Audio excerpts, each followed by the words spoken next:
It should be you did not pass. Or really, it should be the best way to reword it is you passed all your morale tests. Right. Not you did not fail. Yeah. You didn't fail a morale test works because you didn't take one, so you couldn't fail. But you didn't fail any either. Pokemon something or other. What in the heck is this? What are you watching? It's on Twitch. I went to Twitch so I can go to our page, and there's some lady with a pickle Rick. And what the hell is going on? What is she doing with the pickle Rick? I don't want to switch over. Or maybe I do. Pickle Rick riding on it, I think, with something. Is she in a hot tub? Pikachu balloons. Is she in a hot tub? Yeah. I thought Twitch had rules against these things. No, they do a hot tub. They've been doing like a hot tub thing for a while now. Not that I know. But the pickle Rick is. I'm just going to give my computer aids. Too late. I was just hoping for Edwin to walk in at that moment. No, he's in bed. Something like that happened to my daughter when she was young, and with my coworker at work on Take Your Daughter to Work Day. Oh Jesus! Freaked the fuck out of her. I can imagine. Yeah. Yikes. Okay. Well, that's a big yikes. Yeah. Real big yikes. Yeah. I'm gonna go ahead and call that yikes, dog. Is this a Wendy's? No. Sir, this is a Wendy's. Sir, this is a Wendy's. I really like that meme template. It's a good template. It's a classic. What time is it? 8:36. We should be something like starting. We do whatever we want. Oh, I know that, but I'm thinking for those that are on to listen to the Falcon. He will be on at approximately 9:15. Hopefully, as long as he gets home safe. Thoughts and prayers. Gets home safe. Yeah, he's at work right now. Huh. He gets off work at 9 our time, and then he said it takes him about 10 minutes to get home. These people working, doing their jobs. That's why I like my job. I'm done by 3 o'clock. Then I have the rest of the day. No more overtime. I don't have to work overtime anymore. I'm done like 3:30, 4, but then I have all kinds of stuff to do for my kids. Mm-hmm. Baseball, I vaguely remember those. Well, shit, fucking extracurricular activities took like 10 years. Mm-hmm. Took 10 years of my life. Almost went back, but luckily my nephew didn't like soccer. So that's good. Falcons scream when he hops on. Yeah, sometimes he does. If he does the caca. Does he really? He doesn't. I never listened to that show, so you can say pretty much anything, and I'll be like, "Oh, really? Okay." He's like, "Wow." That's weird. If we start doing it, he might do it, but we could try to get him to do it. I don't know. I'm not feeling that. Yeah, we should get Peregrine on. Oh God! Then we have it all. Exist. I don't even think he's like posts anymore. I don't know. I don't know. I haven't looked at Daka in forever. It's been a number of years, yes. I'll go there every now and then when I need a picture of one of my old armies. That's fair. Right. Nice. All right. We can start whenever you want, John. Okay, ready? 5, 4, 3, 2, 1, you're on. Hey, everybody. Welcome to another episode of TFG Radio. If for those looking for the Falcon, he'll be on in about 45 minutes. He's still at work. Hopefully he'll be with us soon. Tonight, as you can see and will hear, we have Danny. Hey. And as always, almost always, John on the Wheels of Steel, who remains silent on purpose. I'm here. What do you want? Wow, yeah. It's a high energy show today. You people, high energy. You're too needy. You want too much from me. Well, people, it's not the Twitch part. I want you to want to do it, John. Oh, I was waiting for you to do it. I want you to want me. Oh man, I wish I had a soundboard so I could just cue that song up and start it right now. I want you to want me. What are you painting, Danny? Bellacore. Oh. Did you solve your silver problem? Huh? No, Okay. not really. No, I'll make it work one way or the other. Fair enough. If he's a little shiny, he's a little shiny. That's fine. Yeah, it's okay. It's more of if the black will go well over the thin red coat I already did. That's more what I'm concerned about. Okay. So we'll see. Hopefully. And I'm putting together Possessed. Duplicity Paint is painting Bellacore 2. Oh, hey, look at that. Yeah. God, what a pain in the ass. I recognize that name. Which studio? He does the is that? show with Jim. That's right. That is. Weren't you on that show? I think Yes, he was. Yes, which is why I recognize. Look, okay. I don't remember everything. That's why I'm here. Yeah, he's saying it is Jim. Oh, Yes. hey, Jim. Cool. Oh, it is Jim. That explains So why. Jim It is Bellacore the is going to Jim. look really, really good. Yes, it's going to look much better than mine. So Wow. You never know. he should be on stream painting it. Finished has a quality all of its own, though. It sure does. I only aim for finished. Occasionally I'll care about putting my whole ass into a model, but Fair enough. that's rare at this point, especially now with kids. Man, you think I see myself all day on a camera while I'm teaching? And then I see myself when I'm doing this show, and I'm like, man, I look tired. I look like shit. I need a haircut. Yep. Well, you're double vax. You can go get a haircut. Yeah. It's not that I can't. I need to do that. We were just talking about not having time to do anything. That's true. I barely get to play the games when I do. I was lucky I got that game in with Janevsky today. Didn't you take Edwin? I did. Yeah. He played How better was than that? I did. I should say he rolled better than I did. I mean, you can ask Danny. Danny will absolutely pass on him. I rolled 12 shots with the Avenger Gatling cannon, and I got 2 hits. Nice. Nice. He's all, oh shit. And he goes, oh, sorry. And I was like, it's fine. He lives with me and Natalie. He hears way worse than that. Yeah. The Falcon said, oh no, in the chat. Oh no, That's not a good sign. Not gonna lie. Well, he can be online at work, so he can be in the chat room at least until he has to drive. I took Knights today, though, instead of Space Wolves. Same result. I lost, but not by as much. Oh, hey, progress. For those keeping track, Ah, John is over. something. Oh, for X, because none of us know how many games I've played. We just know I haven't fucking won any. Oh, God. Yeah. So John is over. I enjoyed 3-1. playing the game more. Oh, Then okay. Ace? Well, I felt more like I had a better chance.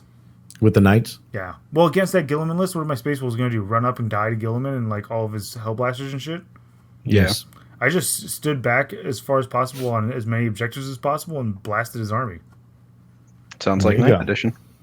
And if it were, if it weren't for some really bad rolls on my part and some really epic rolls on his the first turn, I would have gotten rid of both his heavy intercessor squads easy turn 1. Okay. Are they real heavy intercessors or?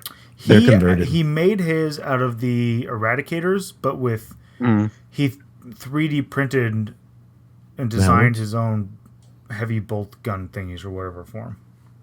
Okay. So that they fit right. So they actually do look correct. Like I was looking at him, I was like, "Oh, cool, you have the heavy intercessors." He was like, "Oh no, I made them out of the Eradicators because Eradicators suck." And I was like, "Thank you." They do. Not against. When you or Tom are using Eradicators, they suck. They suck. When other They just people suck. use Eradicators against me, they're great. No, I Yeah. use Eradicators to double shoot your D McCarran with 10 shots. Yep. Do nothing. With 2 wounds. Yep. Same thing to a knight. Yeah. They wrecked my Terminator squad when I was playing Paul with his heavy intercessors. So much so that he's probably going to get more units. Nice. Even Danny So. Janevsky made the joke that I should just have Edwin come to all my games and roll my dice. Well, why not? He'll learn. You can be like Gotti. Oh God. Right? Oh wait, he didn't roll in the right spot. Let me roll. Let No, me I roll didn't do that over anything here. like that. No, you should be doing that. I know. If you ain't I cheating, don't you need ain't to. trying, The way right? my kid rolls, I'm going to take him to Vegas. There you go. God. Here, Edwin, roll these 7 dice. Nothing under a 5. Cool. Oh my god. Here, Edwin, roll this dice to blow up this knight on a 4+. Rolls it. 6. Oh, cool. I didn't need to spend any CPs on that strat. There you go. How many wounds do you do to Gilliman? 6. Gilliman's dead. Awesome. Whereas I roll those dice and I'm like, oh, cool, my knight blew up. Let's see, how many wounds do I do to this guy? 1. How many wounds do I do to this guy? 1. How many wounds do I do to this guy? 1. How many wounds do I do to my own knight? 6. Okay, Alan. I'm just relaying actual information from my game. We really should have gotten the game, Adam, where my dreadnought blew up and blew up my other dreadnought. And then those 2 blow-ups managed to kill all my own characters. Yes, that had me flashback, like I said, to the time you played Travis in 7th edition with it was Adamantine Lance. For those that don't know, it's 3 knights, basically. They get a bonus to their invulnerable save, because I used to play that all the time. And then it was a Liberius Conclave. Oh, yeah. Because you could, at the time in 7th, you could summon demons. Yeah. And demons didn't cost anything back then when you summoned them. Yep. And from my perspective, this is what happened. John moves, Travis moves his stuff up, or John, you move your stuff up. Mm-hmm. You do some stuff. I think you killed one of Travis's knights because he was playing Chaos, and then Travis kills one of his knights. And this is back when knights blew up. It was a D weapon, and what D weapons did, it basically removed your model. No matter how many wounds they have, it doesn't matter. They're just gone. And the knight would stumble, so you'd put a large blast marker where the knight was. I missed the stumble. And you roll the directional die, and that's where it fell, wherever it ended up. And I remember it moved and it fell on top of one of your other knights. Mm-hmm. And then that knight blew up and then fell on top of your 3rd knight. Yeah. And then I believe it knocked into your Liberius Conclave, or your Liberius Conclave was the only thing you had left. That was the only thing that survived. Yes. And John's response to that after everything was said and done was, okay, my turn too. That was it. I did the same thing with Odell the other day. The tournament. Yeah. He's like, he literally goes, how are you just responding so easily to this? I'm like, whatever. So in our league, John is most likely going down to pool 3. Yeah, I'm not playing the next league. You're not going to play in the next league? Yeah, well, I'm quitting 40K after this league. At worst, I'm probably going to stay in my pool, and then you have the chance to move up. It's a slim chance. If I win my last game, I'm more than likely going to move up, but we'll see. I'll just be there on Tuesday nights playing Flames of War with Edwin. Oh, God. Oh, Jesus. Wow, that's really resigning to your fate. One of you will have an army helmet on. John. Probably me at this point, right? Like, one of you will. I'm the one that point fits you that just gave up more than anybody else in that equation. When we know you really just gave up. Yeah, I know, right? Oh, God. And I think Tom had to quit the league because of his new job and the kid. Yeah. Danny's playing ringer, so which I have yet to do, so I'll probably just hang out. But for me, like Danny mentioned, me maybe moving up, and the way the league works, because I don't think we've explained this before, is you're in a pod, what they call pods, and it's usually between 6 to 8 players in each pod, depending how many total players you have, and you're ranked by your skill level, or in this case, perceived skill level. And the beauty of the system is that as the season progresses, at the end of the season, you either move up, down, or you stay in the same pod. So in our league, the top 2 move up a pod, bottom 2 move down, and that's how it adjusts skill levels. So ideally, you're playing players every season in the same skill level as you. And as you get better, you move up. As you maybe have bad luck or whatever, you move down. But everyone's usually on the move during the course of a year.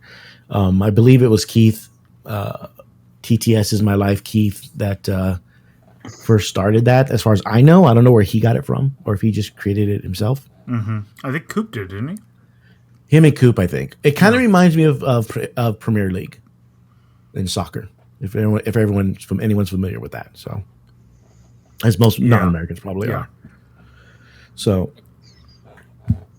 it's over the course of over time you should get better, but but in the league, everyone should be getting better. But so everything fluctuates. It's really I enjoy it. I actually like it because you're not playing the same people usually all the time because different people come in and out of the pod over the course of the year. Yeah. Right. So for me to move up, I'm like that NFL team that needs like certain teams to lose and win. And you're not in control of your own destiny. Yeah. So there's a lot that I need to happen, which probably won't happen considering the pieces that I need to do well. But you never know. We'll see. I mean, Javensky's like undefeated right now, so he's good. Well, his Gilliman list is really good too. He's that Gilliman list, yeah, he's a methodical player, and that list is definitely good for a methodical player. You know, it takes precision. He's got to line things up just right to make all the buffs work correctly, to make sure everybody's getting the right rerolls. The drop pod's got to come in on time and in range of Gilliman, so it gets all the rerolls to the Devastators that pop out and like a bunch of stuff. So Devastators. I actually survived pretty well turn 1. It was my turn 2 that's did me. His drop pod came down and stuff on his turn 1 and all this stuff and lit all my knights up.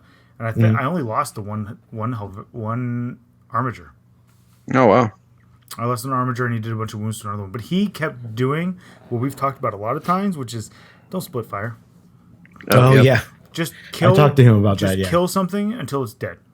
Yep, and then move shoot on. The next thing till it's dead. And like don't go getting cute. That's always I always know wounds on other ones, but yeah, that's when I know I'm doing my Hail Marys of like, yep, I'm probably lost. So we here, let's praying to God, let's go.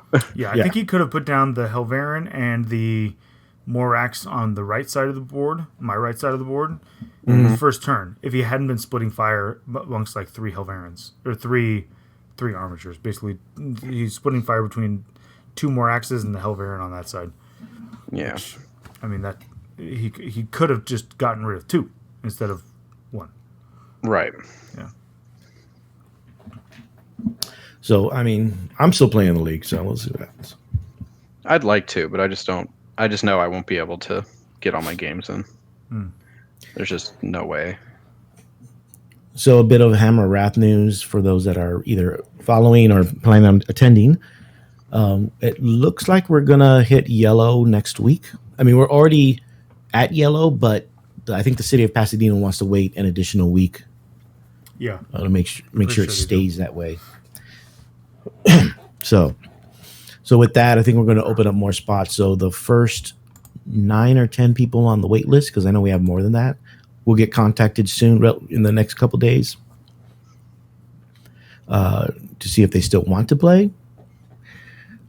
But I think we should end up with maybe close to 50. Oof, that's good. 50 people. So we'll see how many actually show up. There were times where we would have hit major, 2 times, but a bunch of people ended up not showing up. So we'll see how that goes. Those people are the worst. But as was posted earlier today, we're using the 20 points for the Reaver jet bikes. There's been multiple sources of that that's what it's supposed to be. Whether it was one from one of the European books, one I think someone had an email from GW mentioning that. So we're gonna go with what I think most other tournaments, or at least grand tournaments, are going with, and just going with the 20 points. I don't think it matters too much because I don't think people are leaning heavily on the Reaver jet They're bikes. really not. Like if you look at the results from the weekend, where like everything was won by was won by either Drukhari, a Night List, or Tyrannus. Wow. And none of them were like Reaver heavy. Yeah. Well, I think all those tournaments had the 20-point jet bike, so as far as I can tell. Is, I think, correct. We're hoping. We're assuming. We're assuming a lot. Are we assuming a lot? I think we're just assuming what it is. It is GW. Let's see. So looking forward to that. That's not Black Sun. May 15th and 16th. It's literally like 2 weeks away. Cool. Lists are due on the 9th. They'll be made public, I believe, that following Wednesday. So I think on the 12th. Man, I got to do a list beforehand. I got to commit to something before. Yeah, Yep. and then cutoff is also the 9th. That's So. commitment issues. Considering I can't find a list that I can win a game with. Well, if you do bad enough, you'll get the bye, hopefully, and then you'll get your first win. Dude, if there's an odd number of players, I get the bye round 1. And then that starts you on your undefeated streak. I know, right? I mean, I'd be fine with that. I sure as hell wouldn't complain about that. That's how it starts, and then all of a sudden, John's like 50-0 for the next 6 months. Again, I would be fine with that if that were the case. I certainly would not complain. So I'm looking forward to that. I believe we're gonna stream it, even though Reese suggested we don't. Are we, John? Are we gonna stream It it? depends on if the area is going to be quiet enough. If it's not going to be quiet enough, then no. Okay. But yeah, what we can do is we can like film a bunch of updates and like clip updates and upload them real quick. Like we can do that. That would be no problem at all. We can just do that from phones and stuff. Yeah. So at the very least, we'll do that. Because everybody's excited to know what's going on. Everybody wants to know. And then after that is Hammer Wrath. I did meet the store, Gameology GameStop, Pasadena, and I created a California Championship Circuit, or C3. And what it is, it's basically what it says. It's basically like a state champs. I know other states and regions have something similar. So with the COVID lifting and games now being played, we decided to basically jumpstart this. And so far, and it also allows us to get all the TOs together in a separate Discord group to just have a place to talk about the comings and goings in the different areas in California. Things. So Happenings. the first season we're Stuff and things. We're backdating to January 1st because there was at least one tournament in January. Mm-hmm. And we are it's going to end with Hammer Wrath in August. Hammer Wrath is going to be at the end of August. We haven't decided yet for sure, but it looks like we might have it at the Pasadena Convention Center. Ooh, coming up in the world. So we'll see. So we should accommodate a fair number of people, and that will be the basically the end of the season. And then the following weekend would be the beginning of the next season. So this first season is going to be the first, like a shortened season, Right. like the NBA, like the strike. COVID season. It's the COVID strike season. Yeah. All the season. What the basketball season really should be. And honestly, I love baseball. Baseball should be shorter too.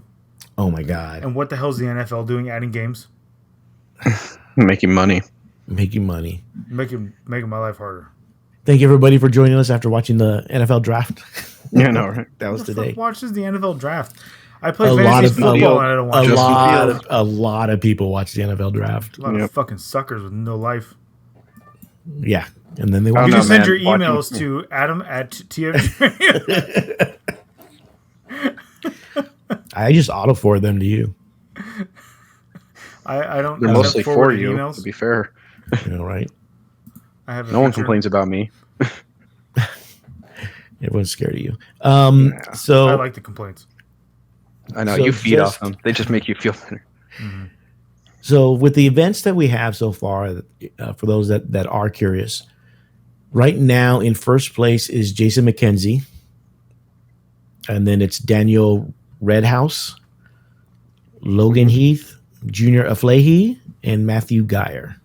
That's the top 5. What place am I in? Hold on, let me find it. Hold It's on. got to be last, right? Hold on. Scrolling. I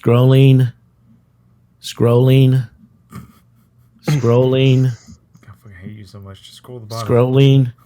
Okay, you hit the limit on the joke.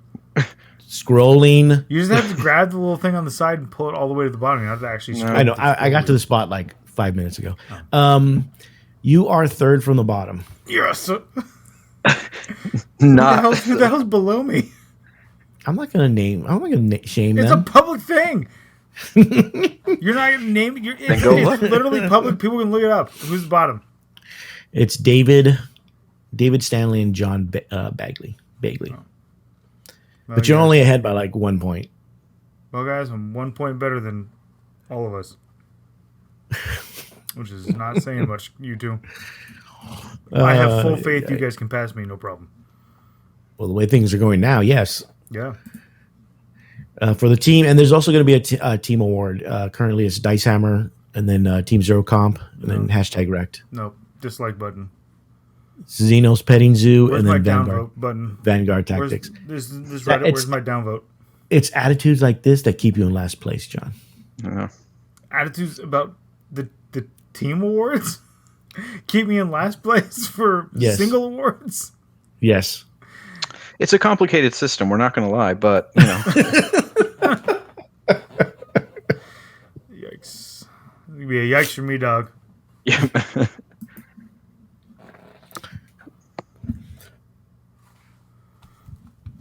Ish is asking where Travis is. I guess he doesn't know where Travis is. Travis is Wisconsin?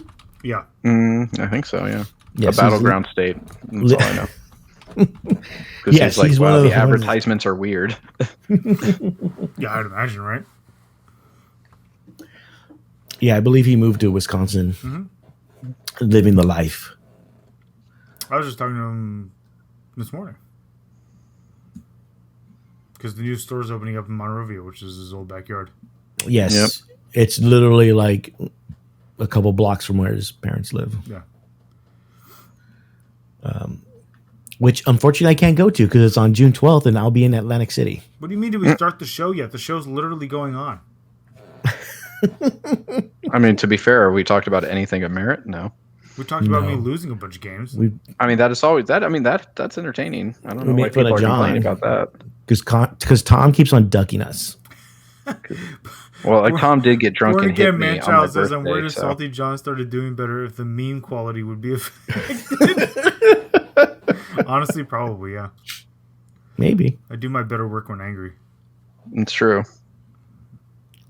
If you start winning, what's gonna happen? Yeah. Sell out. Seriously. Yeah, so yeah, I'm going to be unable to attend the grand opening of the Warhammer Cafe. Yeah.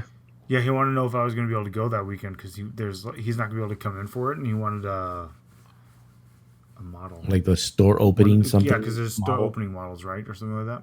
Yeah, it's usually. I think they have a Ripper Jackson there. Yeah, that's what he wants. He wants Ripper Facebook, Jackson. yeah. And I was like, sure, if I can get over there, no problem, man. Absolutely. Yeah, I see. If I was here and not at the ACO, then I probably would have gone. Right. I mean, maybe I'll go when I come back just to check it out. Talk about our game-ish? Oh, man. Oh yeah, let's talk about an example of John's play style. I didn't do anything wrong. I did exactly what I was coached to do with that list. Just like Magnus. Nothing wrong. I did nothing wrong. Yet here we are. Hey, I kept just only 5 primary points on the first turn. That's pretty good. It's not my fault that his custodians literally ate everything after that, including Thunderwolf Cavalry to a single power fist from a Telemon. Entire squad of 4 dead to 1 round of combat from the Telemon's fist. Wow. So Hey, actually here's kind the of thing. impressive. Can you make some invul saves? Sure as fuck can't. How much damage are those things each? 4. Cool. All right. There's my squad. Yeah, that's a lot of dead Thunderwolves. That's what that is. The Falcon's going to be on. The Winter Soldier, not so much. Yeah, unfortunately, Val isn't able to make it tonight. He was hoping he could, but unable to. Having So it's little only kids the- put only the wrinkles in lots Falcon. of plans.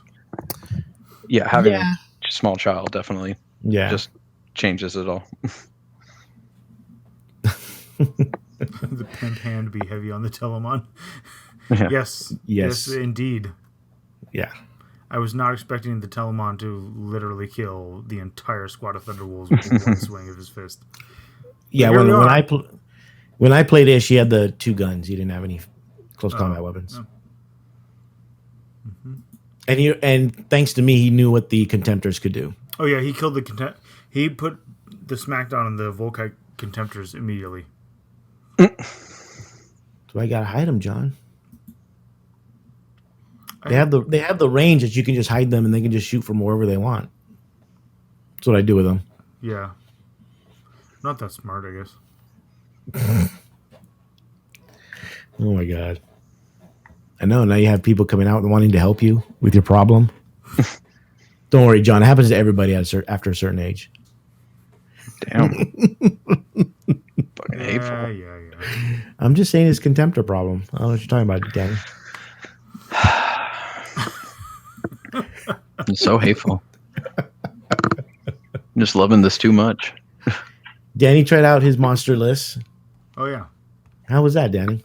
Oh yeah. Or what's the list first off?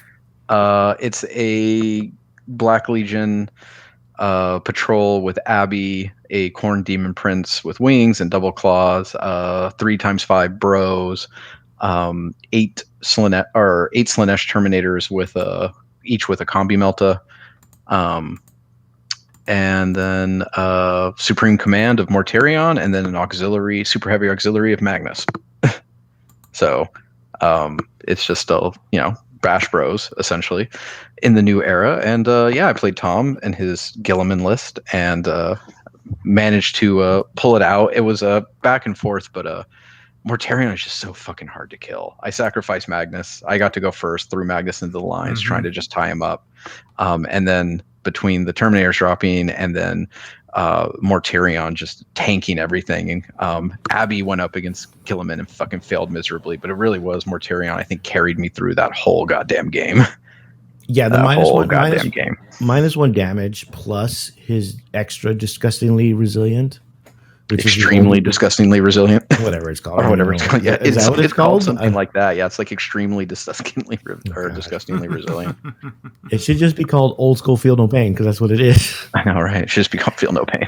So -1 damage plus 5+ Feel No Pain. Really good. It's real good. I like seeing Tom getting frustrated, although he keeps on slamming the table, which I tell him not to do. Yeah, that's always. No, to be fair, he was drunk off good scotch, so I guess, but he does it when he's sober, also. So that's true. I was trying to help him out.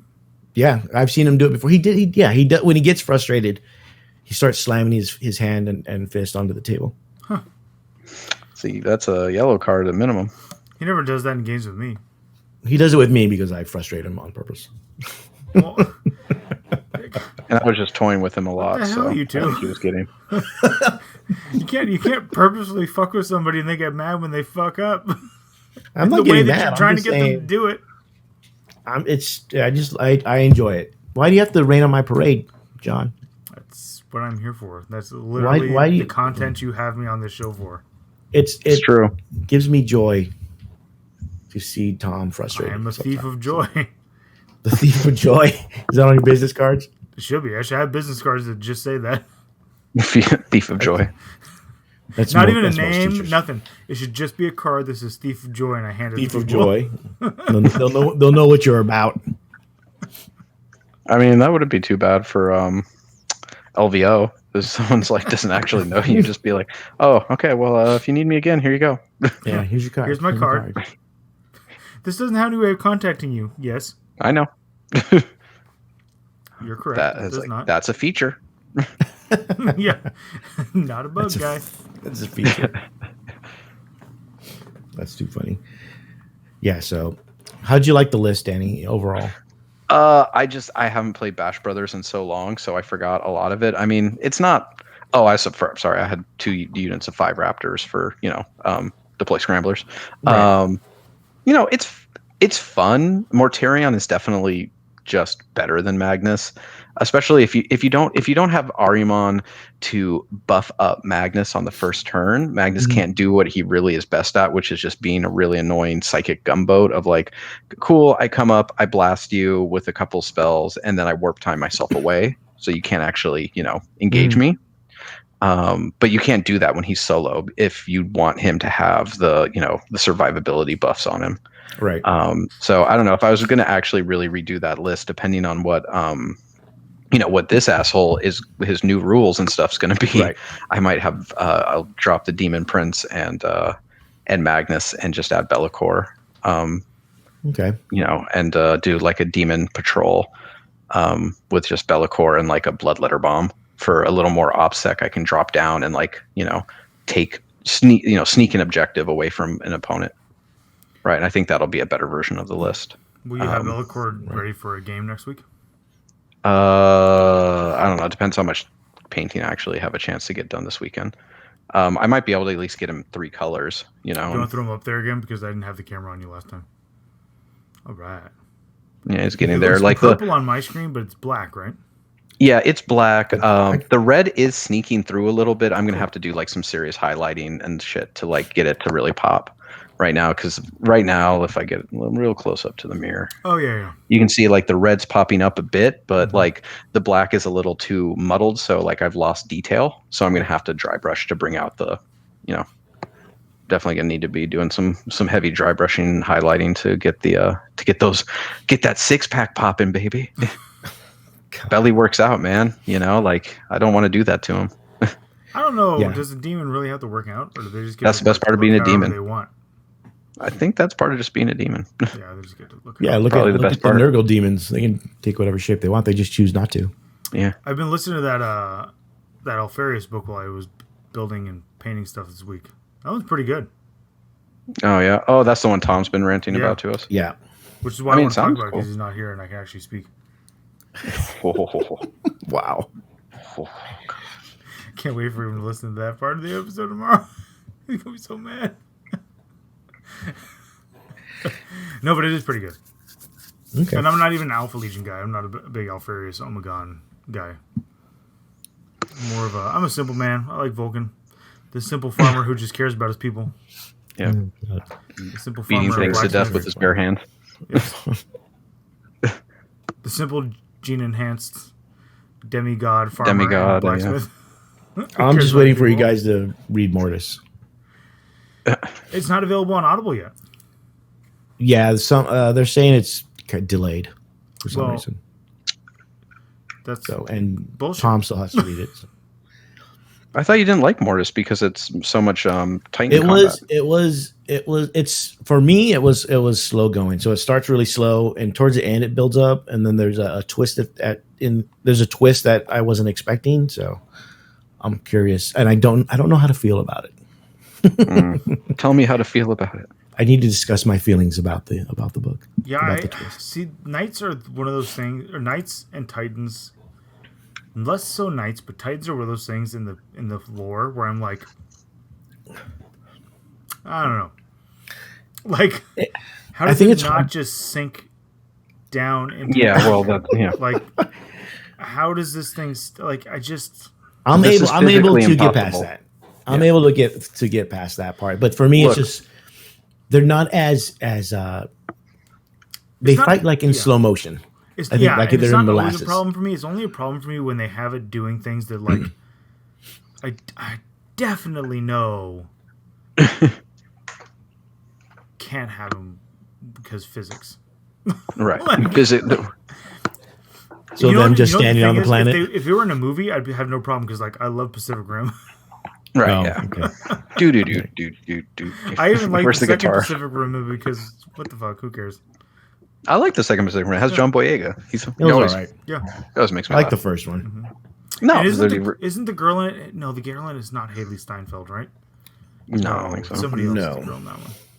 I'm getting the second one. Yeah, I'm getting movies mixed up. But yeah, I like the first one because Charlie Hunnam's great. I like him in Sons of Anarchy. And then Boyega did a good job in the second one, basically filling his role without taking his name. Yep. Mm-hmm. So like I said, the Titan fights aren't as exciting for me when I read them in the book. So maybe if I watched it because I like mecha combat stuff, but for some reason reading crazy YouTube content creators out there, somebody make Mortis into one of your fancy dancing movies. Oh man, we never talked about it before. The first church. What? The video. Oh yeah, Oh, yeah, It that got was taken great. off YouTube. What? It did? Yeah. It did. Oh Yes. no, I no. went to go rewatch it, and I couldn't Yeah, find it. no. And like I went to the page that I know it No. was on, not there. It sucks. This is what happens when you're not a GW branded content creator, apparently. I guess True. so. Fuck. I That- didn't think it was that word for word, but it's been a long time since I read. It is. It's word for word. Is it? Well then. Okay, well yeah, that's IP. Yeah, Done. that's a pretty clear IP violation. Damn, that sucks because it was good. Yeah. It I was. bet I the was. dude was just hoping they'd be like, "This is awesome." Here, Give him a job. not give him a job, but like, Yeah. yeah, just keep it up. It's awesome. Or we'll put it on our YouTube page, but no. Damn it, that sucked. Yeah. So yeah, it was word for word, but that's one of the better story, and Sure. it's Oh, only a yeah. short story in a compilation. So Yeah, it's like the last one or second to last one too. Yeah, it's really good. It's an early one story. of the best. Also. Yeah. Although I did like, probably because it's also unification, is Valdor. I haven't read that one. Read I don't that one. like Valdor. It deals with the Thunder Warriors. Oh, and there you go. Rat. Yeah, and what happens to them? Yeah. I mean, they get off. Everyone knows that. I mean, come on. Yeah. Look at Well, the yeah. flowers. I mean, Look that at the doesn't mean you don't flowers. want to read it. I don't need a whole goddamn book about Valdor Constantine telling me that he offs them all at Ararat. Look at the flowers. Look at the flowers. Look at the flowers. Born Again Manchild says Graham McNeil even complimented it on Twitter. The last Yeah. church. Yeah. McNeil wrote The Last Church, right? Yes. Because I would believe assume so. it was Abnett, but it's okay. No. I think it was McNeil, and that's probably how. That's a little too. That's a little too. I hate to say it, philosophical for Abnett. Yes. Like Which is I love fine. it. Dan Abnett's a great writer. He conveys story really well. Makes things very interesting. But he is not like interested in that kind of conversation. I feel like in his writing. I mean, he made Guardians of the Galaxy relevant Yeah. when he did the reboot. Yeah. I mean, I love Abnett's books, so. But I also like McNeil's, so I'm just playing around. I'm not. Yeah, no, I'm being serious. It's not a slight. It's just like that's not his writing style. Yeah. And that's definitely not the thematics he works with. And that's not a slight. That's just saying it what it is. That's right? just how he is. Yeah. Anthony can't wait to hang out with us at Battle for LA. Are we getting crunk? Is that still a term the youths use? Okay, there we go. I thought after you were winless this whole edition that I could not be more embarrassed for you, but here we are. Here we are. Oh my God. Mission accomplished. What does my mission accomplished mean? See, Borneo Manchild says Valdor is awesome, so you need to read it, John, or listen to it. I'll find. I like that resigned. Like, fuck me. Well, if Mortis doesn't come out soon, I'm gonna have to listen to something. You know what? The other problem is, other than the Alfarius one, I haven't done any of the Primarch Horus Heresy books. I haven't either. Yeah. I'm just gonna read the one for mine, and that's about it. I don't think I ever read the Angron one, whatever Red Angel or whatever it is. That's right, Angel. Yeah. I don't. Didn't they do the Salamander one yet, John? They did. I just didn't. It's like I just haven't read it. Wow. Okay, I guess we don't love salamanders. I've read all the Salamander ones. Even I've done it all of and they're all very Vulcan centric, all of them. And I even actually read them, not listened to them. That's how much I care. But not enough to read do that the with Primarch Space Wolf book. ones. The Space Wolf ones I just listened to. The Falcon says he's booting up his laptop. Okay. So not enough you don't love him enough to read his Primarch book. Got it. Now we know the true feelings he has for Vulcan. You know just what haven't it is? had a There's chance something to read about the covers of those books that turns me off. I usually get the collector's editions. But I see the cover art, and there's something about the Primarch series. But I don't know what it just the is. series itself? I don't know if it's the font they use, the art style. It seems off, and I don't like it. Like I think the problem is it's off from what the rest of the Horus Heresy are. The art, you mean? Concept-wise on the front, and it puts me off reading them. Because I'm like, it doesn't fit, so I feel like it's not going to fit with the series. And I know that's stupid, But here, no book cover design is a big thing. Where is he at? Yeah, I can't get past that. That is what it is, I think. Vulcan, Lord of Drakes. Mm-hmm. You sure it's not the author, David Annandale?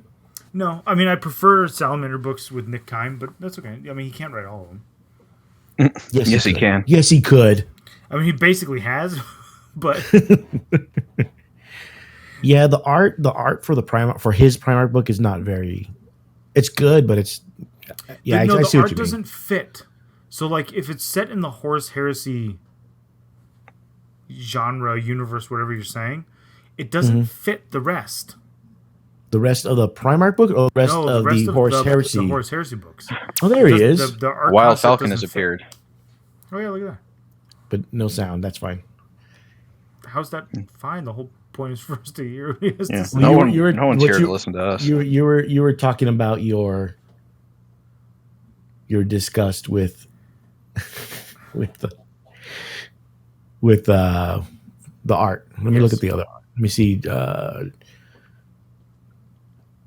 I mean, I just don't con like one the art. looks okay. I think it doesn't fit, and so that's why I don't. Any of the art, or just his art? No, the Primarchs series. That book series, the art is not the same style as the rest of the Horus Heresy books. And so it feels out of place. And so the series feels out of place for me. And I'm telling you, I understand intellectually this is dumb, but I can't get past it. You know? Peter, can you hear us okay? Okay, we just can't hear you.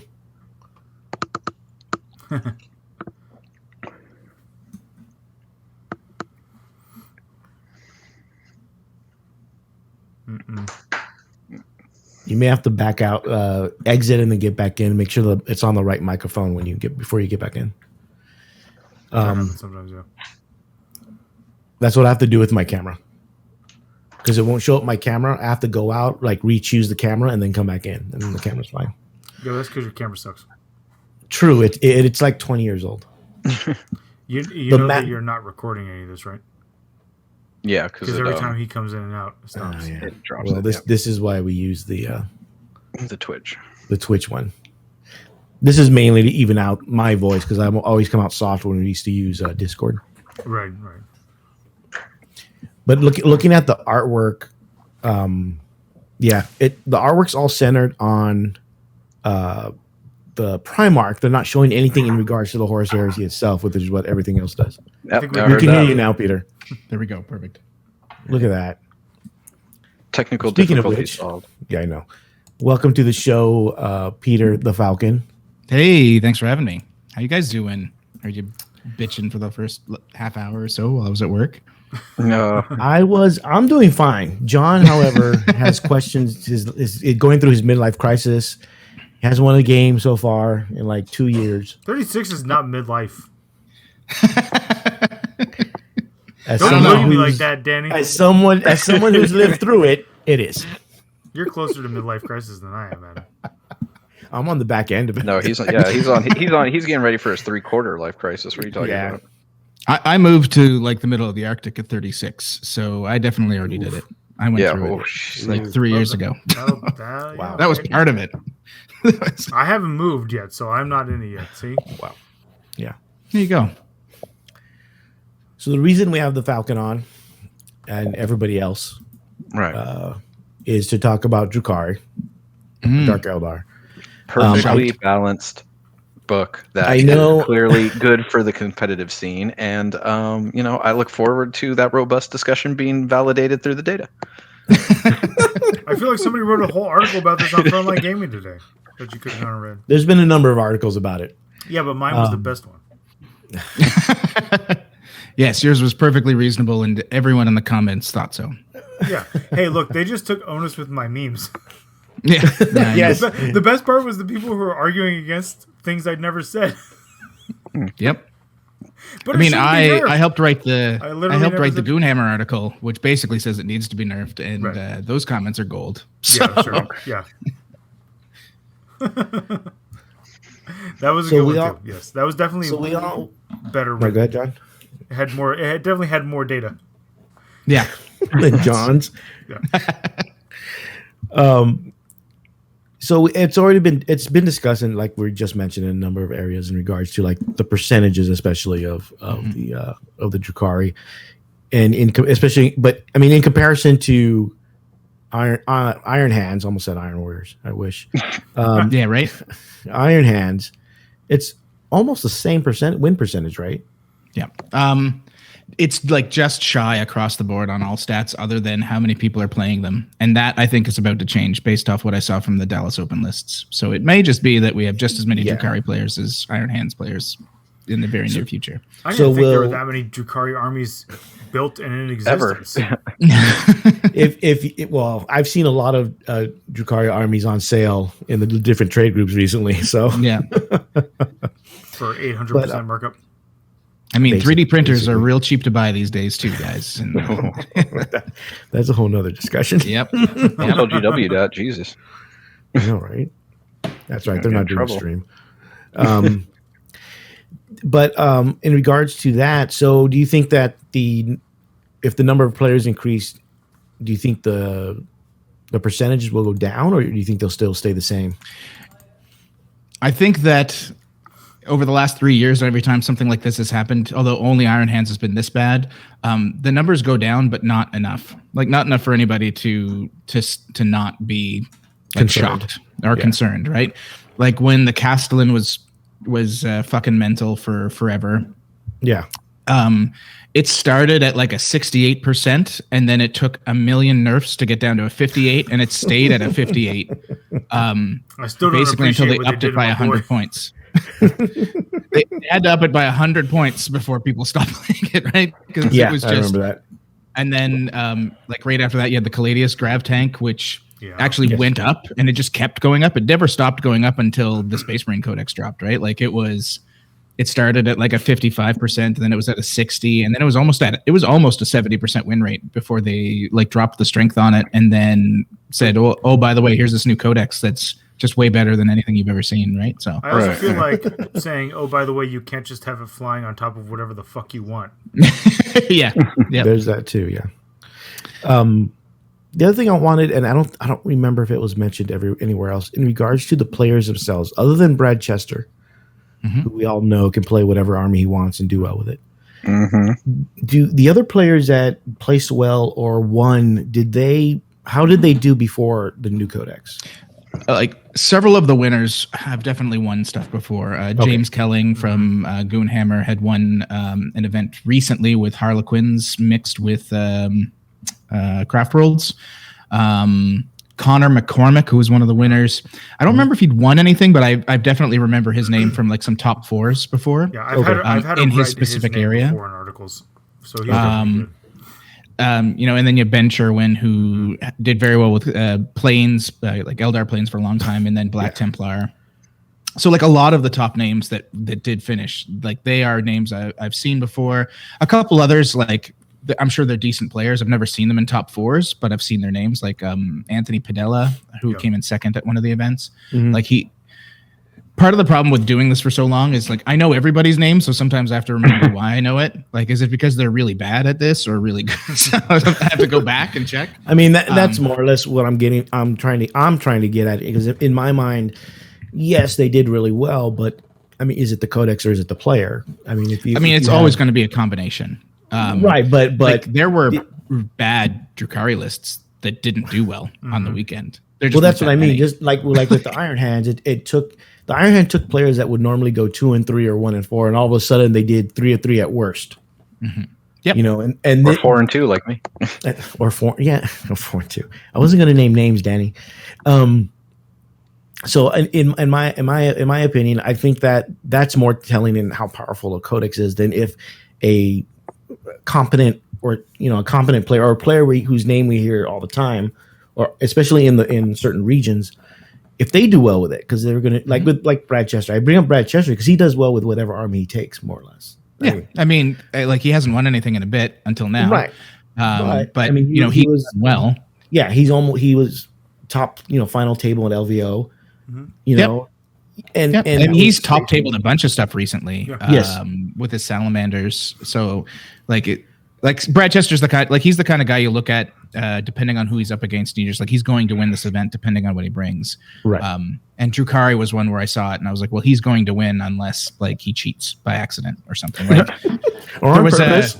Or on purpose. Like there was a GT in Florida that really ended up not being a GT, DakaCon. It was won by like a really crazy mixed chaos list by Mark Perry. John Lennon was like absolutely dominating that event until someone told him he was 2 points over on his list, and then he dropped out. So yes, like that would have been another Drukhari win. I'm almost positive. Like, sure, he might have lost one of his last game, but like he took one too many liquefiers in his list, huh? He took he had what, like 6 points left over in his list, so he took a splinter rack, and he didn't have the updated points in BC Battle Scribe. That sucks. Battle Scribe didn't have. So he took them at 5 points, something like that. Yeah. Which is why he did it by hand and is bad at math apparently. Yeah, which is why usually when I build a list and I have like a few points over, I don't fill them at all just in case. Yeah.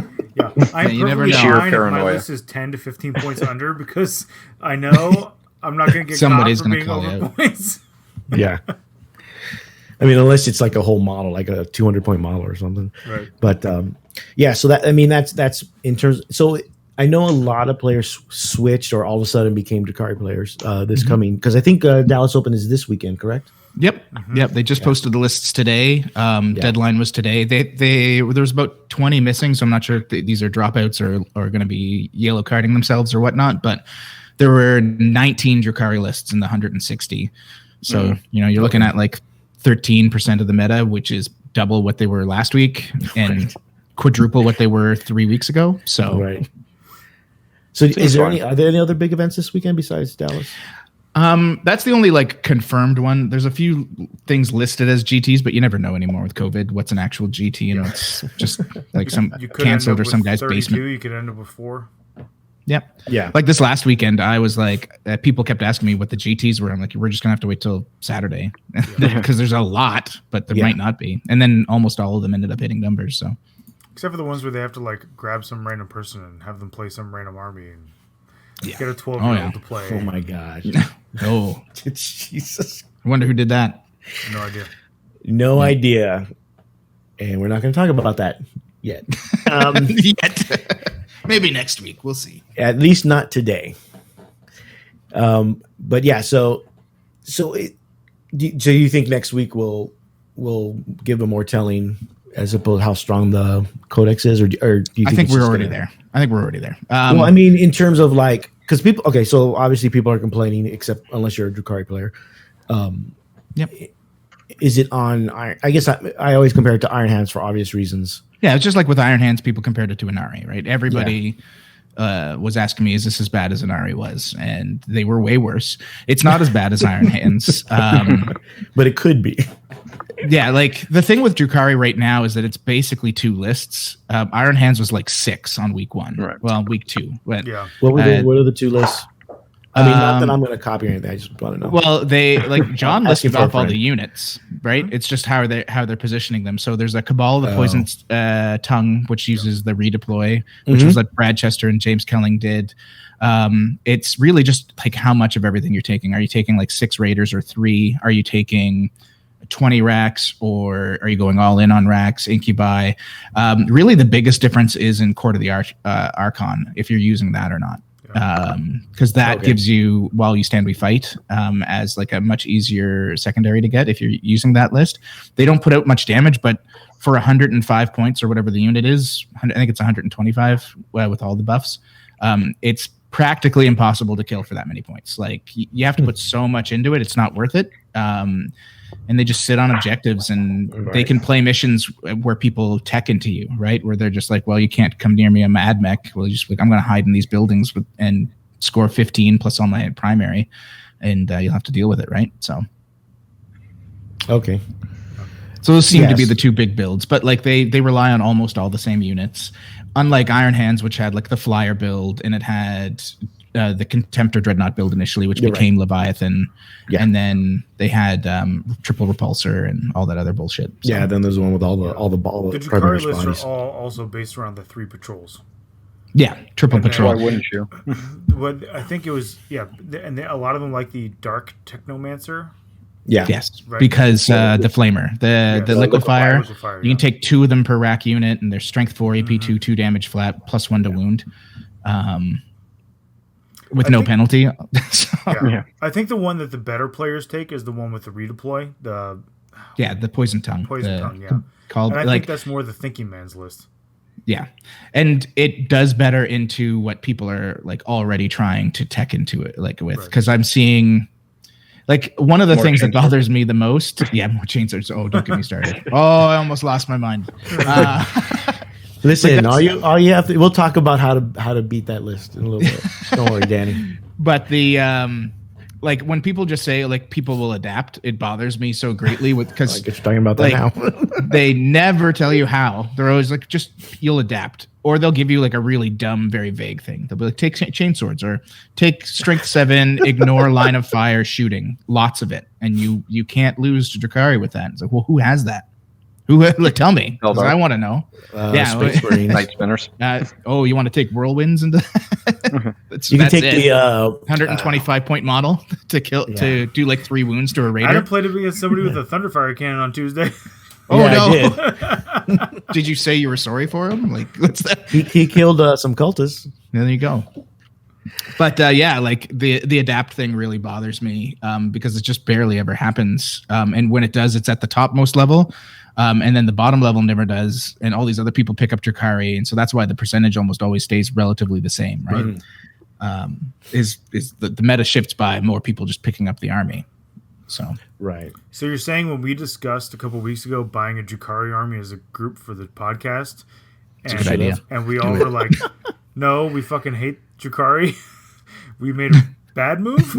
Yeah. Well, hey, like if Iron Hands proved anything, GW is willing to change their minds on making changes to an army. So maybe in 2 weeks, like most of the stuff won't exist and it won't be a problem. Or maybe AdMech is the answer and we just have to wait. And I don't like that, but that's because then also it becomes then AdMech is just the next problem we have to deal with. So it's like cool, there's Drukhari unless you play AdMech, and then but now there's AdMech too. So every event you just pair every AdMech and Drukhari player against each other. To start themselves out, and everybody else can just play. And everyone can have their own tournament. Yeah. So then it'll be like when they used to bring in like cats or ferrets or whatever to kill off the rodents. Yeah. Right. And then there's a ferret infestation. So now you have to bring a bigger animal. I was literally thinking about that yesterday when I was talking to some people about this. I was like, because this is just like what happened with like the Castellan. It got nerfed, and then the Caladius became powerful. The Caladius always existed. It was just like you needed to remove the rats, and then all of a sudden here we go. Yeah. And now they're just like, well, let's bring rabbits into the situation. Rabbits will fuck this shit up real good. And then it's like, wow, we have so many rabbits. Why? Who knew that they would have this much sex? Like all these AdMech players just hanging out. So this is just what happens when you bring non-indigenous species to Australia? Yeah, exactly. Basically. You got it. That's the whole 40k meta always. No, I was just thinking of the snake episodes of The Simpsons where they're like, where they're like, don't worry, it's like we've gotten some, got some gorillas that will eat the snakes, but then what are we going to do with the gorillas? Oh, they'll die in winter. Yeah, that's more or less what happens. That's awesome. Yeah. So and with the current, if you want to call it a release schedule, whenever they're going to release their stuff, we don't know when the AdMech book is coming. So theoretically June. June, Jesus Christ. Theoretically. So now why wouldn't it be May? I thought they said everything was delayed by like 3 weeks because initially it was going to be May. Initially, okay. I see what you're saying. Initially it was supposed to be April. Oh, well, maybe it'll be the end of May then. But I thought it would be like first or second week of June. I mean, it should have been out by now, but thanks to COVID and some other things that we can't control, we as in not GW people, it's going to be delayed more. But now, so I mean, we'll just adapt, right? That's how it goes. Hey, I said that at the end of my article. Yeah, I said you have to adapt, and then I gave no advice on how to do it. Thank you. That's always really helpful. My favorite thing to see. I saw it with Iron Hands too. Everyone will adapt. It'll be fun. My advice is just to copy whatever the top players, however the top players adapt. Right. Yeah. And get more chainswords. There you go. I hear chainswords are what you need. Yeah. They can crack open a raider like nobody's business. Right. Everybody has chainswords. Yeah. All my Tau have. I'm just going to spam Hilverans and then demand to be paired up against the Dark Eldar player with Raiders round 1. that Chaos Eldrin Chaos Moirax list is disgusting. That is one that I'm afraid of. The one that Bam Bam ran with Mortarion also? Yeah. Yeah, it's showing up in the Pacific Northwest quite a bit. Like a lot of the guys there are super scared of it because it has a couple bad matchups that are terrible for it. But everybody else, it just rolls over. Yeah. So yeah, he only lost one game. He came in second, I think. Yep. He came in second. Yeah. Mm-hmm. Yep. It's had a couple like second and third place finishes, a couple top tables in that PNW area, and I guess it's a big thing in TTS. So TTS isn't real. Yeah. As proven by Keith Berry, TTS is not real. That's Keith true. Berry, who's like undefeated on TTS and can't win a game in real life. He's like me. Except you don't play, so you don't even have the I don't play TTS. TTS. So I'm just drowning my sorrows. Yep. What was the other question I had? Oh, do you want to go over the? I know John's interested in the night list. The night list, the one that won? The one that actually won. Oh, Paul MacArthur's list. Yeah, just a second. I'll bring it up again. It's a list that once again had already kind of seen some play in TTS. It's just a modification of the Morax list, or no. This is the Megara list. It's Megara. So initially it was triple Megara, and now it's double Megara Night Warden as House Krast. So really the big thing is the Megara. The Megara is an absolute monster. Its close combat weapon is flat 3 damage, and you don't pay any more points for it than you would to take the stomp. So you just do it. Okay. Yeah.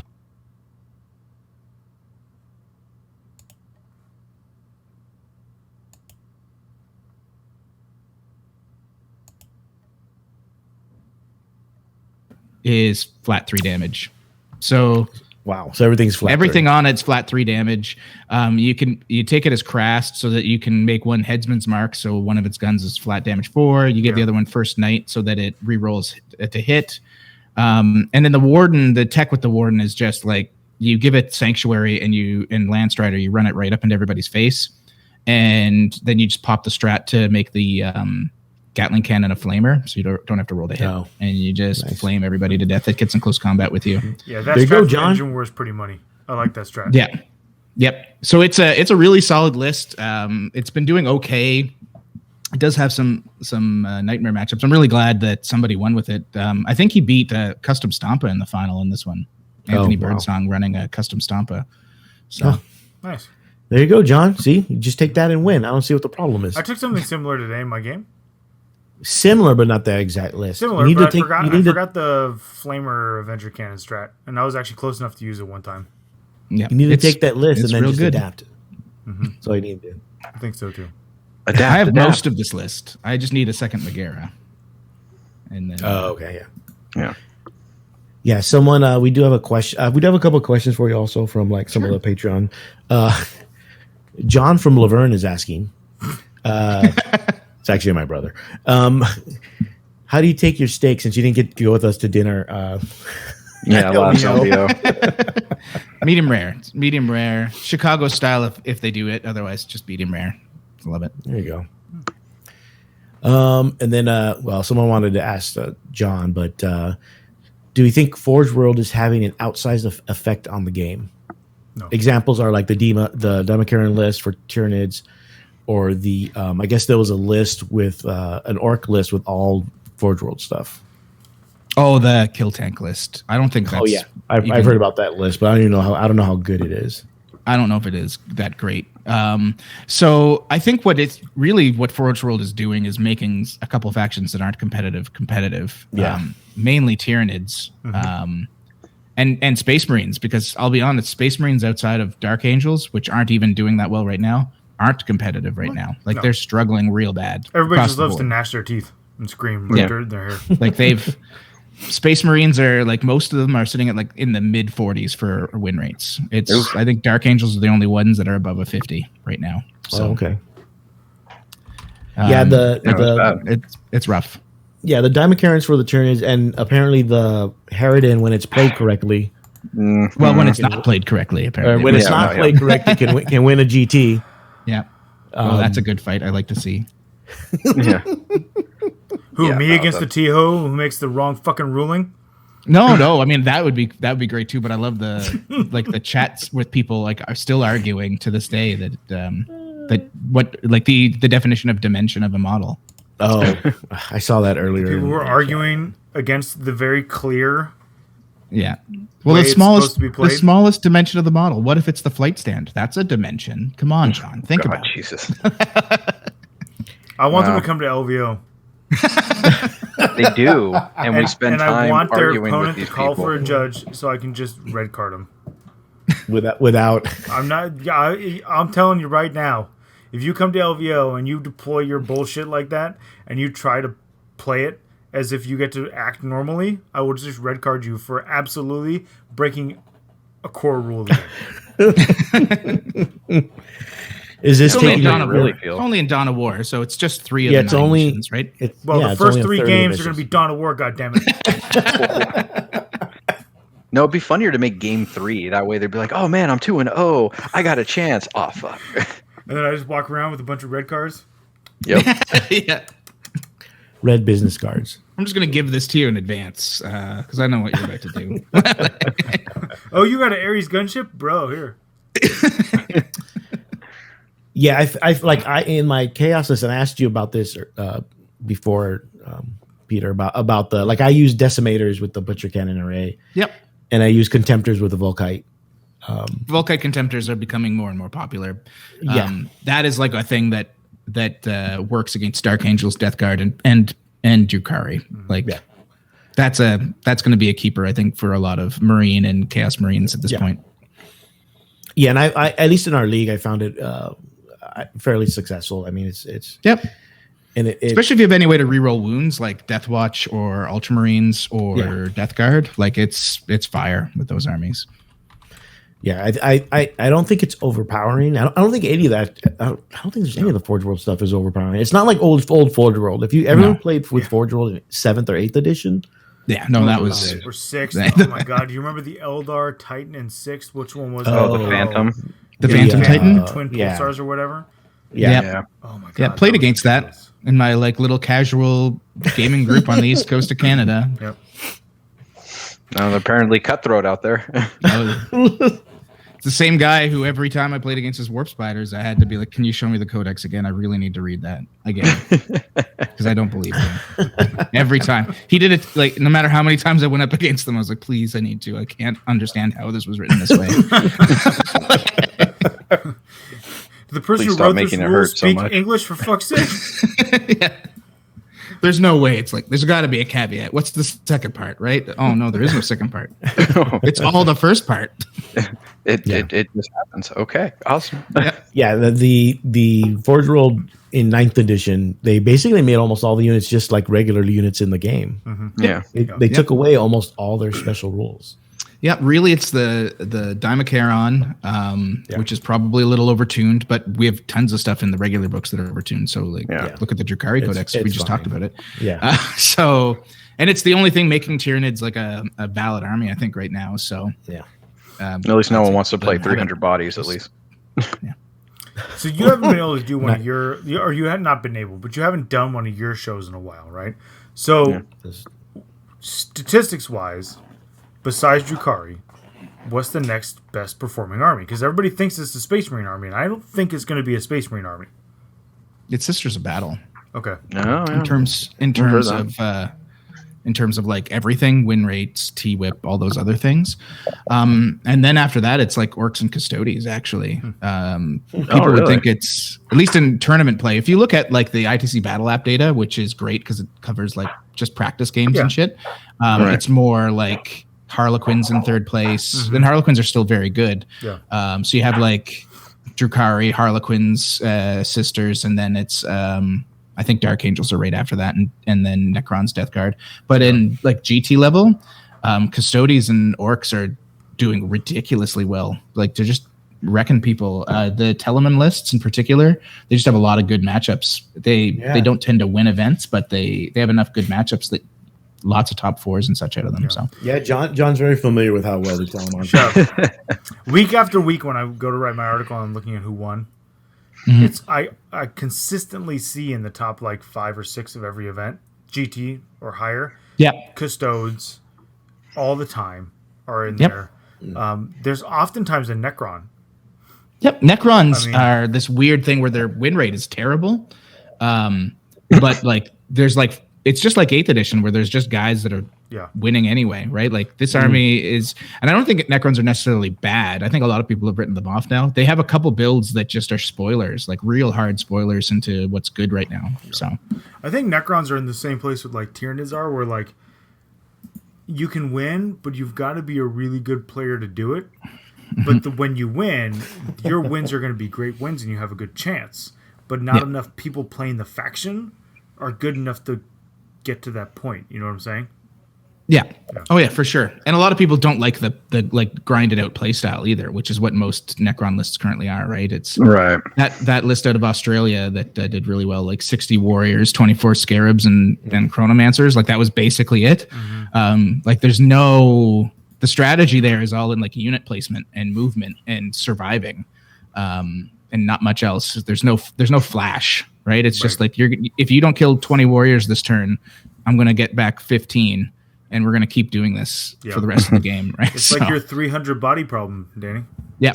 No, it's just a wall that's just not in any way enjoyable because it's like what do you do? It's like I move. And I sit on this objective. I got a lot of shots. Like I might kill something. I got a lot of them. They're not amazing. If you get really close to me, they're decent. Yeah, if you get close to me, maybe I can hurt you. But even then, it's like depending on what the clock is, like it's probably not worth it. Exactly. So yeah, that's a good the like double and triple Catan list can do really well depending on what it goes up against because it puts out so many mortal wounds. Like that's the list that wants to play against like Dark Angels, and they're like, oh, you took 10 Terminators, super. Like this. Just wait 2 turns; they won't be there. Like, I was going to ask because we talked about it, Adam. You brought it up as so. We know that individual players matter such a great deal. Have you been trying to build a model for how you can factor that into an analysis of like, like someone like, Lennon or Brad Chester, right? Like people with, kind of a proven track record of success. Like, how would you kind of factor that into the stats of like, yes, this army has this win rate. If you factor out the basically competitive outliers, people who are just going to be good no matter what, like what's the, like what we call like the mid-table average, right? So I've kind of done that already. I've got a few things I run in background checks. Like there is an ELO that I've built. Well, I haven't built it. I'm just using what ELO actually is. Right. But because of COVID and everything else, I haven't really been able to get enough games from individual players to make it work properly. Like Goonhammer using Glico for on like a faction level is amazing because you get so many games worth of data out of it as long as you say their faction. And in the past, what's Glico? Glico is basically like an alternative version of ELO. It was meant for like chess. It got adopted by a couple federations, and some other video games use it. It's a rating system that it's just like if you were like in League of Legends. You win a game, you go up X amount of points depending on how much better your score is than your opponent's was. Okay. So what they're doing is they're taking like Gene Stealer cults and they're saying, okay, its base score is I think it's like 1,500. Like that's your starting score, and then you lose X amount of points when you play this army, and gain X amount of points if you play this army and win. And you can just filter that out over the thousands and thousands of games we have out of ITC Battle App and come up with like like that crazy graph that showed Drukhari essentially looking like they're on steroids.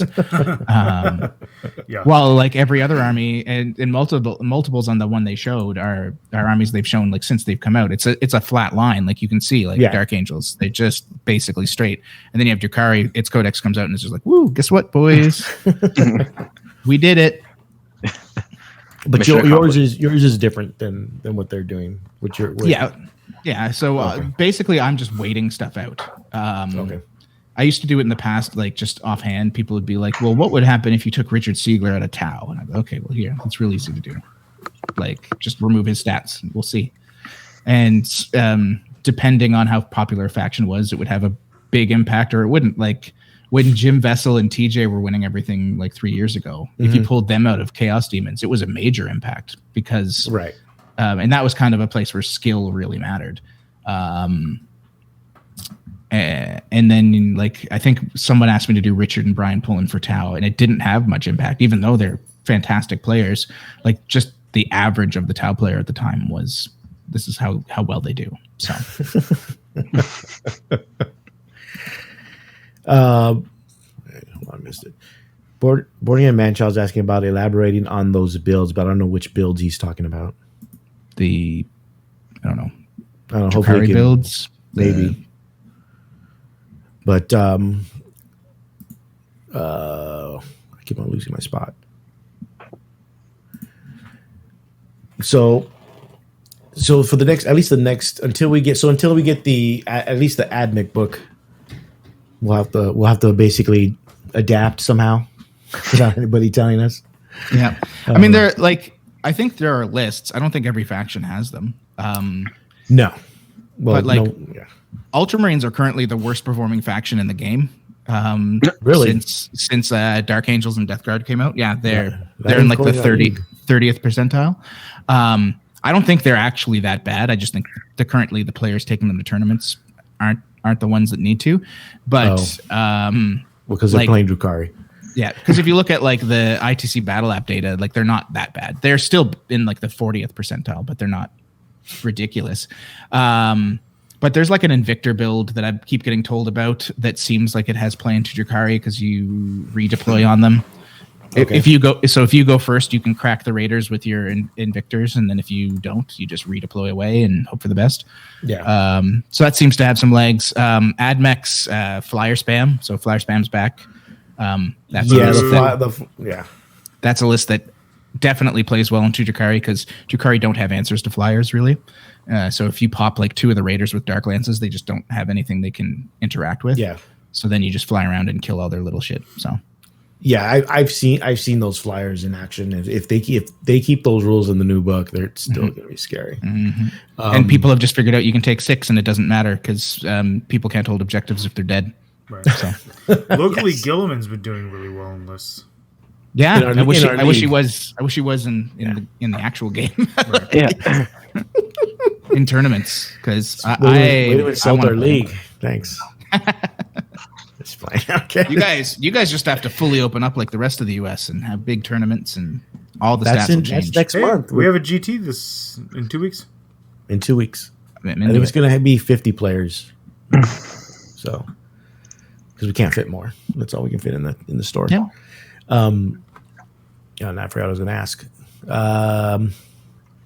So you mentioned Ultramarines being the worst. Currently. Like I said, I don't think they are. I think this is a case of the players that are currently bringing them. Well, I mean, Tom. Damn. Well, Tom did go 0-3 also at the GT at the RTT with Ultramarines. I didn't play Ultramarines. Well, there you go. There, point proven. Yeah, point proven. Excuse me, Emperor Spears. Oh man, yeah, he was playing Emperor Spears. He was. Yeah. Mm-hmm.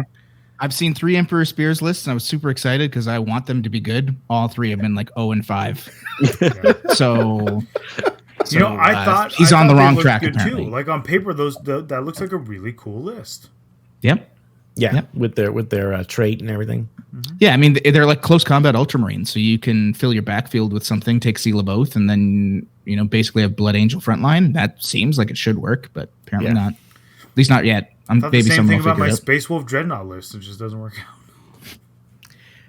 God. 3 Contemptors with Volkites isn't enough to win me any games. Although, to be fair, I've only played 2 Contemptors with Volkites. I got to get the third one built. There you go. That's your problem. Or if you don't run the max. Yeah, I went from 2 to 3 Decimators and Contemptors, and so far so good. So I did it as a joke at first because I was playing John with his Dreadnoughts, but apparently it works, so I kept it. I keep telling people I was on TTS. I was running all this stuff, and then as a joke, I ran a 7 Dread Custodes list, and beat Danny McDevitt, who's a far better player than me. And I mean, I didn't barely beat him. He usually pushes my shit in real hard, and it was quite the opposite in that game, to the point where I apologized. I'm like, this was a meme list. I'm really sorry that it actually works. This is not what I expected at all. Never apologize for a win. Yeah, never apologize. Well, he's Canadian. He can't help it. That was just Canada coming out right there. When I played John, he was saying how he's building this dread list. I'm like, oh, cool. I'll build a dread list too, and I build the 3 Contemptors, 3 Decimators, and then 2 Hellbrutes. Oh, so I had 8, but they're Emperor's Children come in on the flank with the strat that lets them turn one of the dice into a 6, and it was way better than I thought. And I thought it would be. Told you to play Emperor's Children somewhere in there. It's basically a Vanguard. So it's an Emperor's. Now it's Mutilators because I need a deep striking deploy scrambler. When the hell did you add Mutilators? Because they're infantry and they deep strike. When did you get Mutilators? Well, they're old Obliterators. I was going to say they're probably the only model that GW has available right now. I don't know. They don't actually. They haven't had whenever they came out. We had in the old store we had a box of Mutilators that sat there, and it sat there since they first came out, like 6 years or whatever. I remember that. Yeah. But I use the old Obliterators because I have like 9 of the old Obliterators. The second generation Obliterators, not the crappy sex doll looking Obliterators. Right. Yes. Yeah. You make that face, Peter. Have you ever seen it? Have you ever seen those models? I mean, yes. But that's I'm not wrong. That's not how he would describe them, but here we are. It's the best description. Well, now it is. So I have the next version, the bulkier version, and I just use them as Mutilators because they're the same size, and the new Obliterators are like twice the size. So, so that's where I got the Mutilators from, John. They just come down, get me deploy scramblers, and then actually hopefully live because everyone's trying to kill the robots instead. So what are the numbers for secondaries in terms of like codexes with their own secondaries? Because you see a lot of people like codexes that don't have their own secondaries can't win. Like you see a lot of that on the internet, right? Especially on Reddit. Yeah. So that's not true. Like most of the best armies I've just talked about don't have their own secondaries. Can't believe something I read on Reddit was false. But the thing that is true is like codex secondaries are. Each codex has secondaries that are better than the standards. Yeah, of course. So you would think they should because like Oath of Moment is averages like 10 to 11 points per game on average, and nothing in the primary like the core secondaries do that. The Dark Eldar Herd Their Prey is like an 11 or 12 points, and it's the same as the Necron one. Necron score really well on it too, just not as well because they're not as fast. That's the like reverse engage on all fronts. Just offhand, the 2 big Dark Angels ones, if move a minimum of 12 inches and kill a unit, where you don't actually have to move 12 inches because of how the rules work. Yeah. You just say you did. That averages like 12 points a game. The Obstinate, whatever, the stand on an objective one for Dark Angels also scores really high. Like, so the codex secondaries are definitely better and they do perform better. There's just a few factions that don't care. They don't like Sisters of Battle, because if you're good at finicking with the Miracle Dice, you just don't give a shit. You don't care how many points your opponent's going to score on those secondaries, you're just going to kill them. And Harlequins used to be the same because they were just super fast, and they're still good. Just Drukhari do most of the stuff that they do better. and custodies, they do their own shit. They don't seem to need it, right? But and it's funny because people consistently talk about how custodes are not good, and I'm like, custodes are great. They're good. They are good. They've always suffered from like just not quite being there. Right. And that's really been it. But they've always, throughout all of night, they've had one of the best win rates in the game. And randomly they'll just show up in tournaments in winning position. Like they'll just get to the top table, and you look at the list. You're like, oh, I can see how it did it. So, like, they're definitely good. Mm-hmm. Are they in the same echelon as the best other armies? Maybe not, but statistically, yes, they are. So, I wonder if it has to do with the caliber of player who plays custodes too.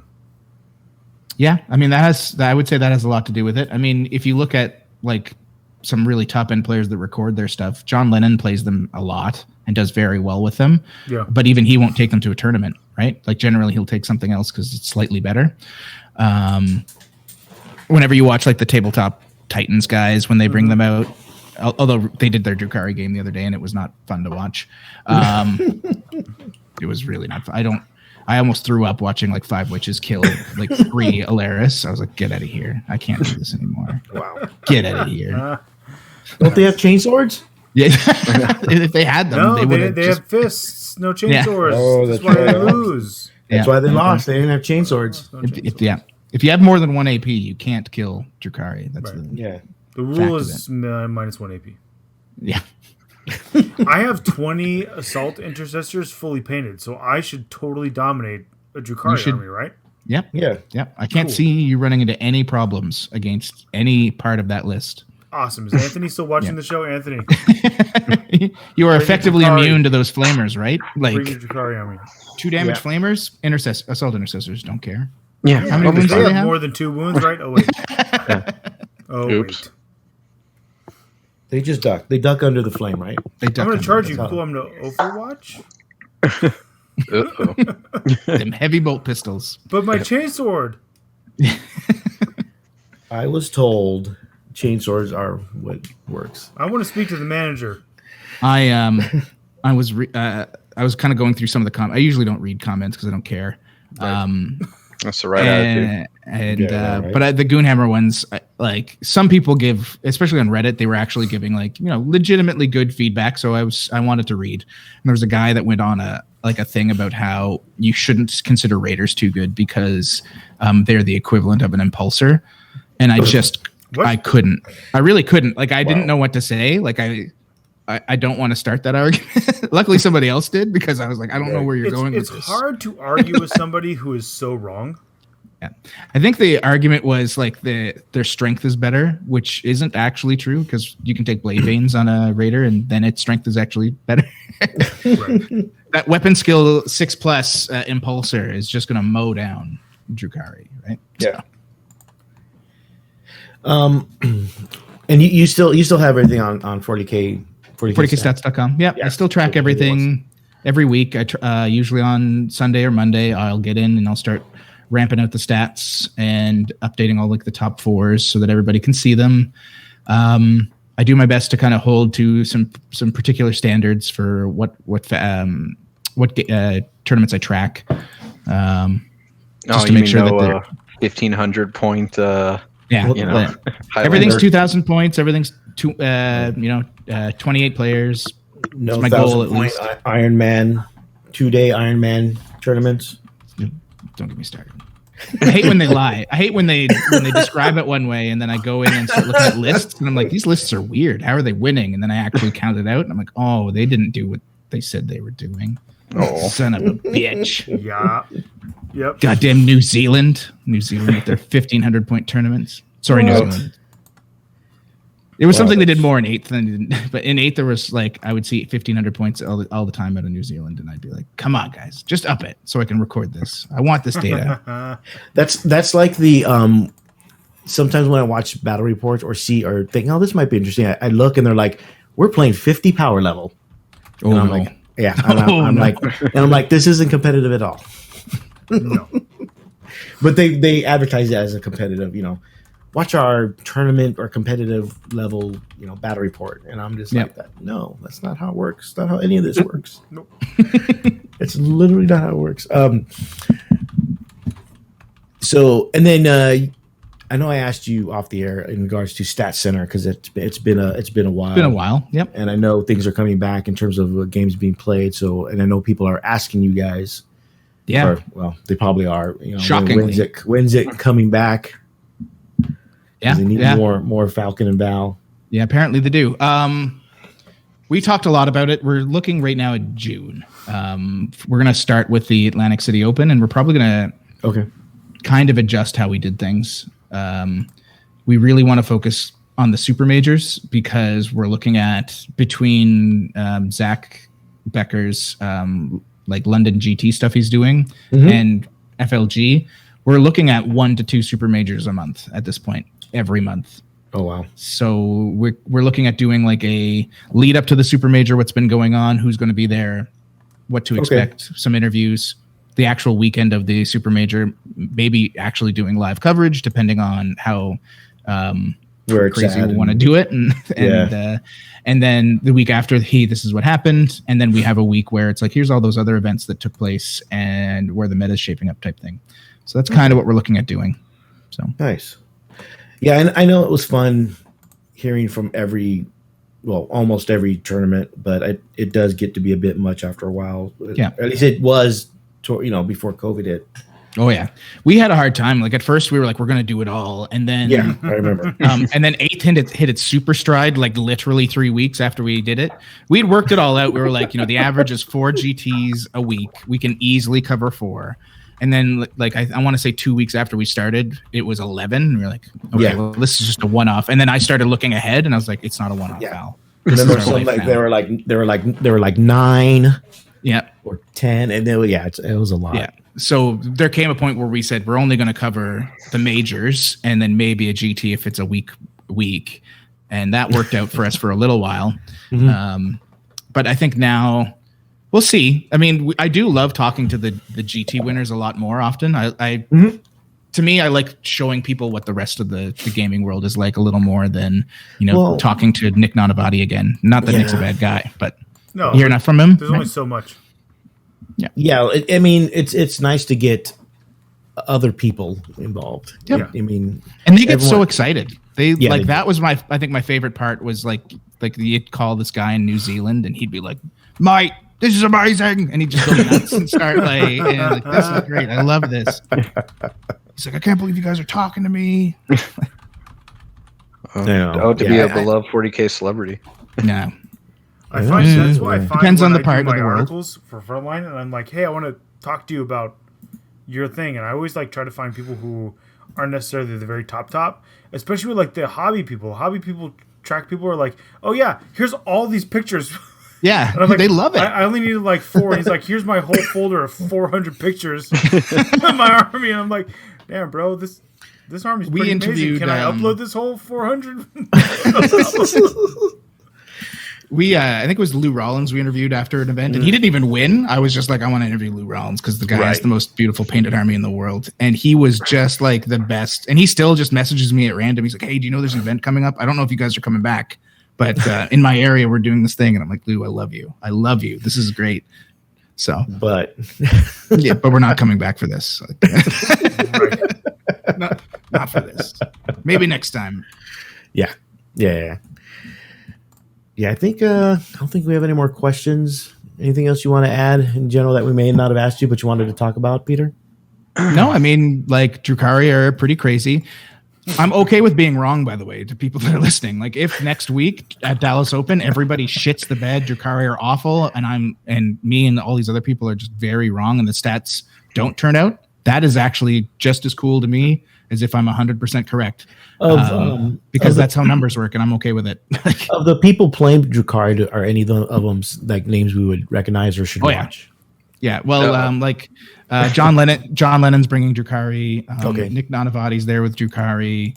Sean Naden's list is like 1,200 points of Drukhari, but it's not Drukhari. Did he really? He's got 1,200 points of Drukhari to his list. It's like 900 Drukhari, 500 Inari, and then 600 or so Craft World, if I remember it offhand. He says it's like the Drukhari killer. He was texting me. He's like, "This is going to mess up your Drukhari stats." I'm like, just so you know, like if you're majority Drukhari, I still count it as Drukhari. So it's gonna make the Drukhari stats look worse. That's awesome. I'm actually, I'm surprised, but I'm not surprised. Like, Sean is one of those guys who, when he's playing something, I'm like, is it gonna be because it's just you, or is it gonna be because that thing's actually good? But if he's actually switching over to some Drukhari stuff, that makes me think even more that it must be exceptional. Well, he's pretty sure that the list he's built is like tailored for the current Drukhari list. Nice. It just happens to include a lot of either Drukhari and or Inari that happen to also be Drukhari, right? Like it's all incubi, but they're Inari. Yeah. How do I defeat my enemy? Be your enemy. Be your enemy. Also Ben Sherwin, James Kelling, they're also playing Drukhari. So like there's a lot of really good Drukhari players. People are asking me if I think it's going to be like 4 or 5 in the top 8. I'm pretty sure most of them are going to knock each other out. I think we're going to look at like 2 or 3. Point, they can't avoid each other. Yeah. A lot of the that when I was doing the numbers for that, and I was looking at like faction versus faction for Drukhari just to kind of see if anybody was doing well at a GT level.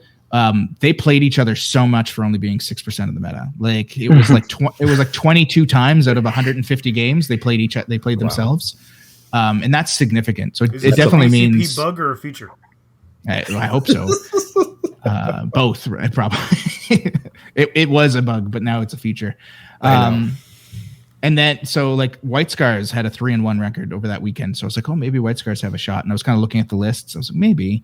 And then I pulled the ITC Battle App data, and I grabbed the faction versus faction for the whole month over the 1,000 games, and it wasn't good. It was like everybody was like 80 wins, 20 losses. Like literally every faction. And I looked at Marines. I was like, Drukhari, what is happening? I think Knights were like 8-6, and I was like, okay, well that's like Drukhari won 8, and Knights lost 6. Basically, everybody else it was I don't know what your problem is, John. That's a better win rate than I've got. Yeah, almost. You're like it's like a 40% chance, better than the 20s for everybody else. John right now is at 0. I will take a 40% chance to win any game. John's at 0%. So. Oh my god, that's embarrassing.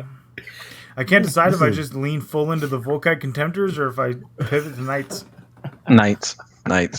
Live your best life, man. Knights. Yeah. Easier to play. Get Mortarion, run Mortarion and the 8 Moiraxes. No one will like you, but you'll win most of your games. No one likes them now. So there you go. So that's a lie. People love my memes. Bitches love memes. Yeah, it's true. There's a couple good ones this week too. They love Salty John, but not you. That's true, and I'm not actually that guy, which is unfortunate. People ask me, hey, can we get Salty John on our podcast? I'm like, okay, but that's literally only a character I do on TFG Radio. So you just get John. And they're like, well, we don't want just John. Oh my god, that's so good. Like, yeah, my wife and kids don't want just John either, so that's fine.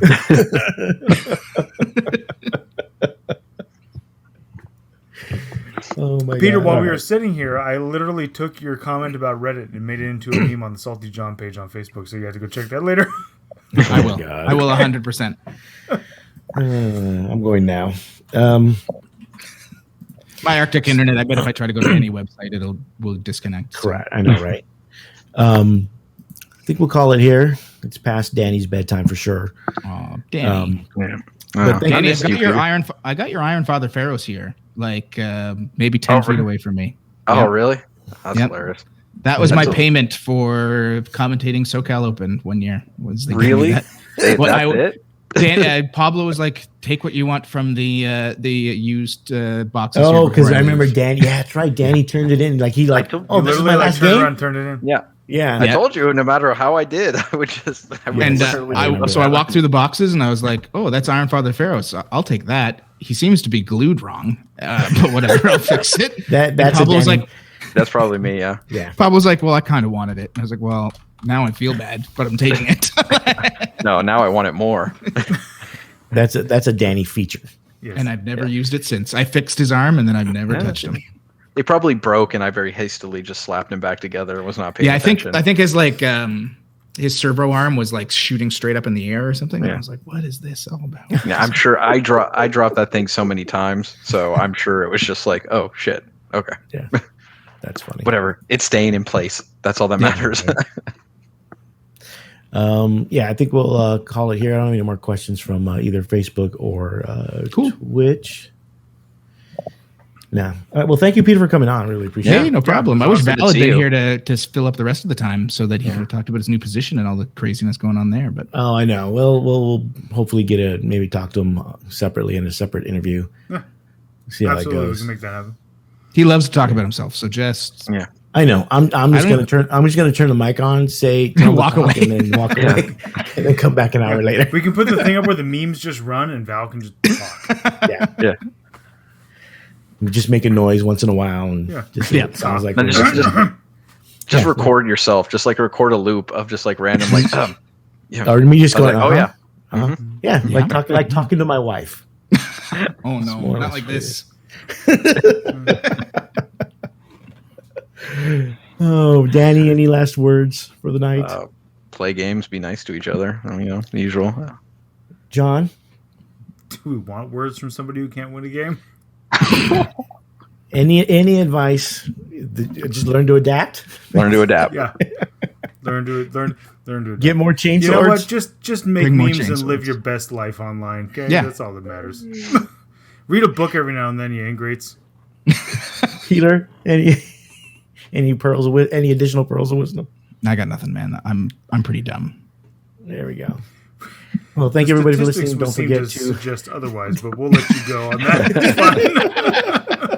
fine. Numbers are numbers. I don't actually know anything. So don't forget to visit Gameology at gameologygames.com or the Shark Tank at hammerheadgames.net. Thank you, everybody. Good night, and have a pleasant tomorrow. Bye-bye.